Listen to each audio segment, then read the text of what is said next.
देखिए, सबसे पहली बात तो ये है कि संभल की चंडोसी की जो जामा मस्जिद है वो कोई 50 साल 100 साल नहीं बल्कि 200-250 साल पुरानी मस्जिद है, उससे ज़्यादा है। वहां पर कोर्ट की तरफ से बगैर मस्जिद के जिम्मेदारों को, कमेटी को सुने उन्होंने एक एक्स पार्टी ऑर्डर पास कर दिया, वो गलत है। दूसरा ये है कि एक बार तो आपने गलत ऑर्डर दिया, सर्वे हो गया। दूसरा सर्वे जब किया आपने किसी को इत्तला नहीं दी। तीसरी बात यह है कि पुलिस का ये काम था कि मस्जिद कमेटी को कॉन्फिडेंस में लेते या वहां की पीस कमेटी को। चौथी बात यह है कि जो सर्वे करने लोग आ रहे हैं वो प्रोवोकेटिव स्लोगन्स लगा कर आ रहे हैं, वो वीडियो उसका है, पब्लिक डोमेन में है। और उसके बाद जो वहां पर वायलेंस हुआ जिसमें 3 मुसलमानों को गोली लगी, उनकी मौत हुई, हम इसका कंडेम करते हैं। ये फायरिंग नहीं बल्कि मर्डर है। और जब से बाबरी मस्जिद राम मंदिर का जजमेंट आया, जिस बात को मैं पर्टिकुलरली कह रहा हूं कि उस जजमेंट के बाद ये सब चीजें खुलेंगी और एक के बाद एक खुल रही हैं। एएसआई प्रोटेक्टेड मॉन्यूमेंट सब बातें कर रहे हैं, क्या एएसआई के कानून में नहीं है कि आप उसका रिलीजियस नेचर चेंज नहीं, कैरेक्टर चेंज नहीं कर सकते? किस बुनियाद पे कर रहे हैं ये? और आप किस बुनियाद पर अपने फेथ को दूसरों पे थोपेंगे? भाई, कानून कोई चीज है ही नहीं है। जिस दिन कोर्ट में सुनवाई होती है उसी दिन ऑर्डर हो जाता है, उस दिन सर्वे भी हो जाता है। ये तो 1948 में ऐसे ही हुआ था बाबरी मस्जिद में। तो ये जो फायरिंग हुई है ये फायरिंग नहीं है, मर्डर है।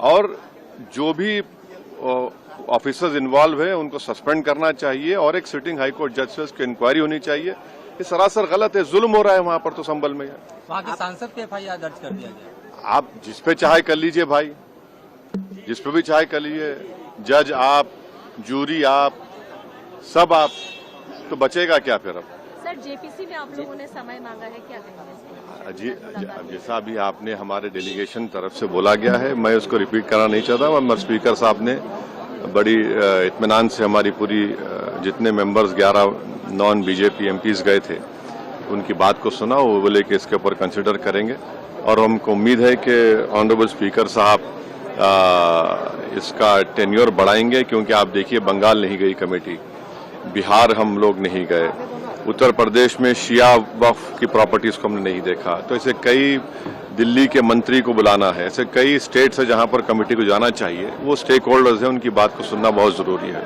सर, वक्फ बोर्ड अमेंडमेंट बिल को लेकर आप क्या सोचते हैं? क्योंकि लगातार सरकार की तरफ से यही कहा गया कि जो मुस्लिम है, जनता है, उनके हित में है, मुसलमान जो है उनकी। अभी ये कानून बना नहीं, आप देख लिए संभल में क्या हो गया है। अभी ये कानून बना नहीं है। आप देख रहे हैं कि हर जगह पे बोल दिया जा रहा है कि नहीं, ये यहाँ पर 500 साल पहले मस्जिद नहीं थी। इस बिल में ये बिल आर्टिकल 26 का वायलेट करता है। ये संविधान के फंडामेंटल राइट का 26 का ग्रेव वायलेशन है। ये बिल कलेक्टर को इतने पावर्स दे रहा है कि कलेक्टर तय करेगा कि कौन सी वक्फ प्रॉपर्टी है नहीं है। ये कैसे होगा? कलेक्टर कैसा जज होगा अपने ही केस में? तीसरा, आप किस बुनियाद पर इस बिल में आप नॉन मुस्लिम को मेंबर बना रहे हैं? जितने धर्म की बुनियाद पर, चाहे वो हिंदू धर्म के एंडोमेंट बोर्ड्स हो, चाहे दिल्ली का एसजीपीसी हो या उसका एक्ट हो, या क्रिश्चियंस के जो भी उनके धर्म के संस्थाएं हैं, वहां पर तो कोई उसी धर्म का आदमी मेंबर बनता है।